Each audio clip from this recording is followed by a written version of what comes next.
প্রধান নেতৃবৃন্দ নির্বাচন করে আবারও উপনির্বাচনের ব্যবস্থা করেছেন। এটা বগুড়ার জনগণ ভালোভাবে নেয়নি, যার জন্য এবারে বগুড়ার মানুষ পরিবর্তন চায়, দাঁড়িপাল্লার পক্ষে রায় দিবে বলে অধিকাংশ জনগণ সিদ্ধান্ত নিয়েছে। আমরা এটা বুঝতে পারছি। তো আমরা যেটা লক্ষ্য করছি যে আইন শৃঙ্খলা পরিস্থিতির চরম অবনতি, বিভিন্ন এলাকায় আমাদের কর্মীদেরকে, আমাদের নেতৃবৃন্দকে, আমাদের বিশেষ করে মহিলা কর্মীদেরকে হেনস্থা করা হচ্ছে, ধমকি দেওয়া হচ্ছে।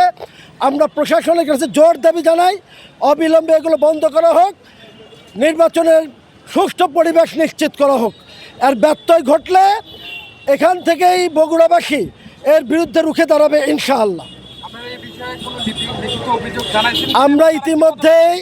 আমরা ইতিমধ্যেই রিটার্নিং অফিসার বরাবর লিখিত অভিযোগ অনেক দিয়েছি, কিন্তু রিটার্নিং অফিসার সহ প্রশাসনের কর্তা ব্যক্তিরা মনে হচ্ছে কোনো একটা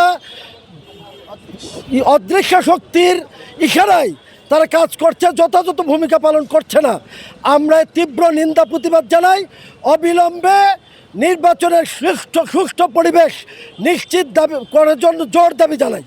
যে বগুড়ার আমি নির্বাচিত হলে বগুড়ার যে মানুষের যে সমস্যাগুলো, বিশেষ করে বগুড়ার যানজট, এটা নিরসন করব।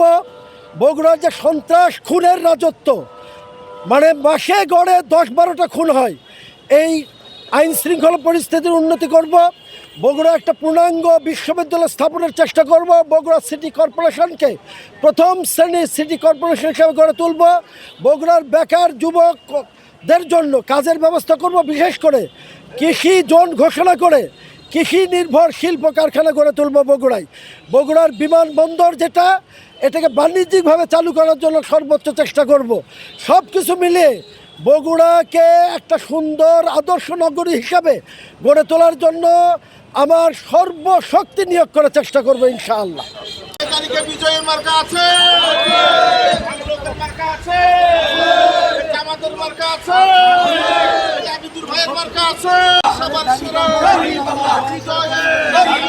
দেখতে ভালো উন্নয়নে